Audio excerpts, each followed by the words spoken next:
নমস্কার বন্ধুরা, ঐশীস কিচেনে সবাইকে জানাই স্বাগত। প্রতিদিনের মতো আজ আমি একটা নতুন রেসিপি নিয়ে চলে এসেছি। আজ আমি দেখাবো খাসির চর্বি দিয়ে এঁচোড় রান্না। বাড়িতে আপনারা আমার মতো করে খাসির চর্বি দিয়ে এঁচোড় রান্না করে খেয়ে দেখবেন, মনে হবে খাসির মাংস খাচ্ছি।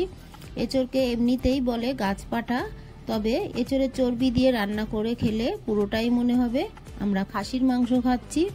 প্রথমেই দেখুন, গ্যাসে আমি একটা প্রেসার কুকারের মধ্যে এঁচোড় কেটে দিয়ে লবণ হলুদ দিয়ে দুটো সিটি মেরে নিয়েছি। তারপর এগুলোকে জল ঝরাতে দিয়েছি।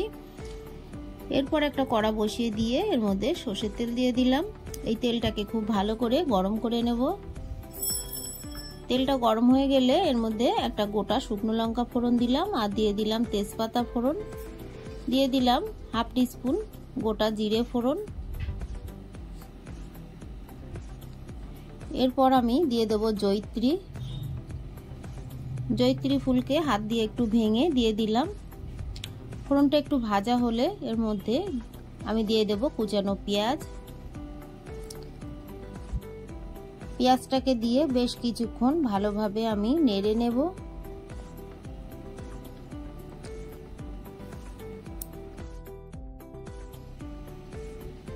পেঁয়াজটা একটু ভাজা ভাজা হলে এই সময়ে আমি এর মধ্যে দিয়ে দেব কুচানো টমেটো।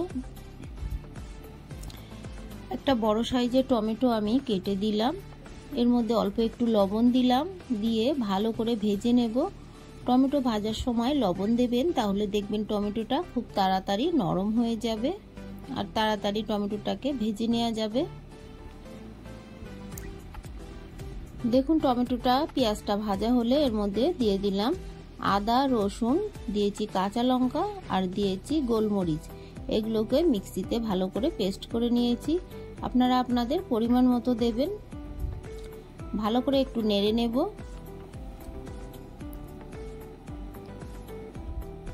মিক্সার জার ধোয়া জল একটু দিয়ে দিলাম। এরপর এর মধ্যে আমি দিয়ে দেব লাল লঙ্কার গুঁড়ো, দিয়ে দেব ধনে গুঁড়ো, এরপর দিয়ে দেব কাশ্মীরি লঙ্কার গুঁড়ো। এটা আমি কালারের জন্য দিচ্ছি, এটা দিলে কালারটা ভালো হবে, আপনাদের ঘরে থাকলে দেবেন। দিয়ে দিলাম হলুদ গুঁড়ো,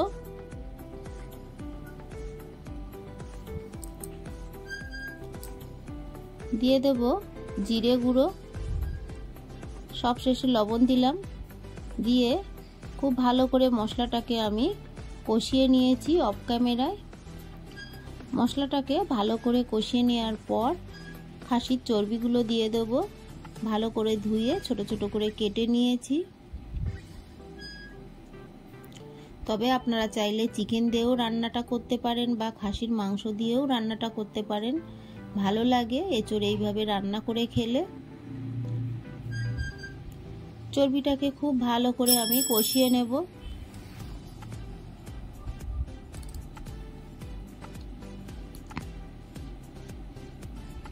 ঢাকা চাপা দিয়ে দিয়ে চর্বিটাকে আমি কষিয়ে নেব।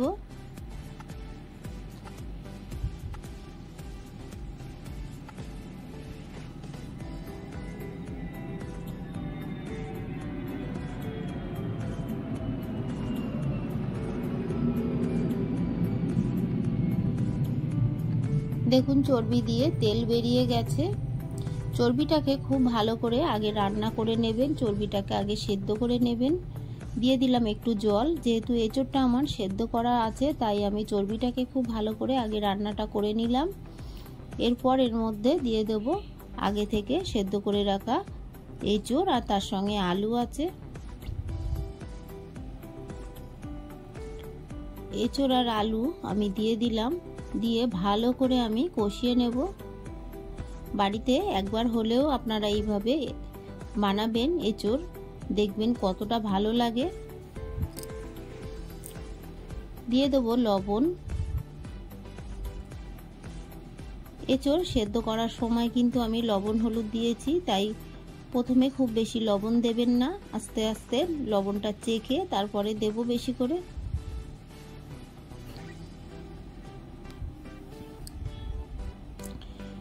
খুব ভালো করে আমি এবার কষিয়ে নেব।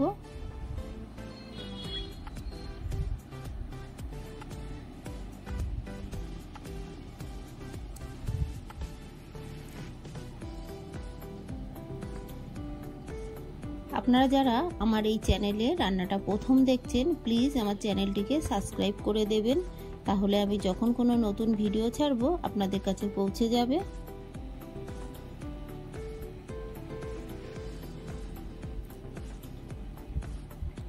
এরপর আমি দিয়ে দেবো পরিমাণ মতো জল। ভালো করে কষিয়ে নিয়ে আমি জল দেব, তবে খুব বেশি জল দেব না। চর্বিটাকে মোটামুটি সেদ্ধ করে নিয়েছি আর এঁচোড়টাও সেদ্ধ করা আছে। জল দিয়ে ঢাকা চাপা দিয়ে ফুটিয়ে নেব। মাঝে মাঝে একটু নেড়ে দেব।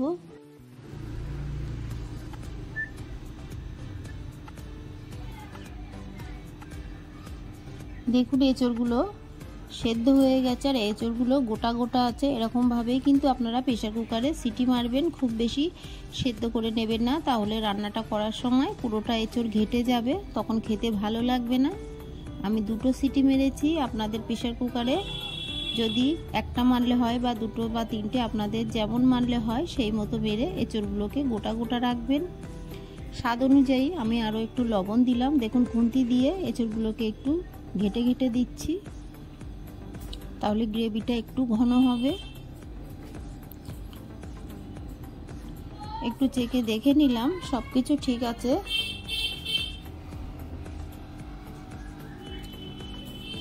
হাফ টিস্পুন আমি চিনি দিলাম। এটা মিষ্টি হবে না, তবে স্বাদটা একটু ভালো হবে। দিয়ে দিলাম ভাজা মশলা। এখানে আছে গোটা জিরে, গোটা ধনে, গোটা শুকনো লঙ্কা, শুকনো খোলায় নেড়ে আমি দিয়েছি। আর দিলাম সানরাইজের শাহি গরম মশলা। খুব ভালো করে মিশিয়ে নেব।